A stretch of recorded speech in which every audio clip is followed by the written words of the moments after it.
is not an army which presents a danger to the people of a country.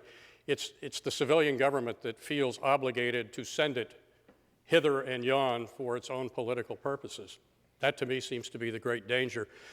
I was formed by the Revolutionary War. We saw battles lost because we were dependent completely upon militia. Not that they were not brave, not that they were not resolute, they simply were not trained. In order to win battles, we needed a regular force that was disciplined and trained and always there. The militia had a great habit of deciding to go home just before a battle was fought, not out of cowardice, but because they had to get the crops in. Their self-interest was not serving through thick and thin.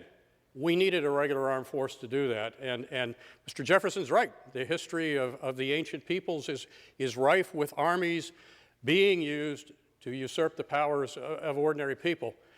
I think I told you a long time ago that I live in a real world. I'm not an idealist. I had read the ancients. I knew all of the dangers, but I also knew, because of my own experience, that one cannot win battles with militia alone.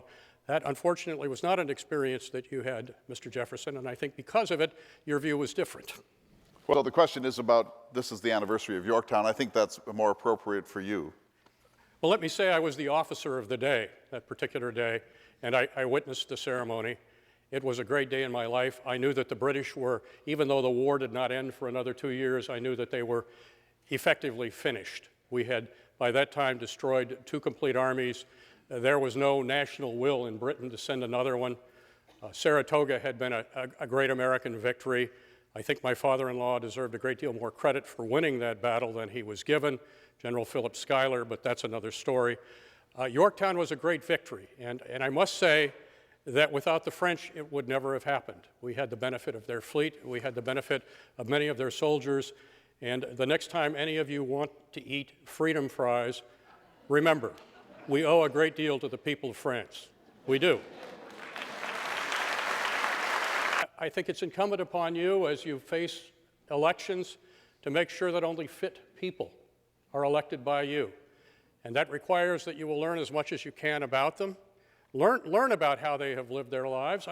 I would think that it's important, insofar as it's possible, to make sure that their words and their actions match. Because words that do not correlate with actions are a way for you to be led astray. I felt that one of the dangers of a democratic republic was that citizens could too easily be convinced, that they are too filled with prejudice, they are too seldom willing to think realistically and hard-headed about the choices that are presented to them.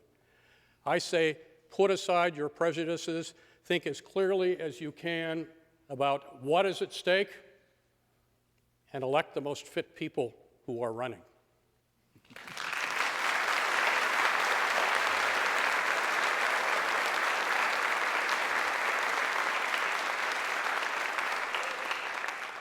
He thought it would be a great idea. Of course, Jefferson on wine, what a natural, but he thought it would be a great idea if we had a bottle of wine in the studio that we drank as the program unfolded. And I think by the end we were saying, "I love you, man."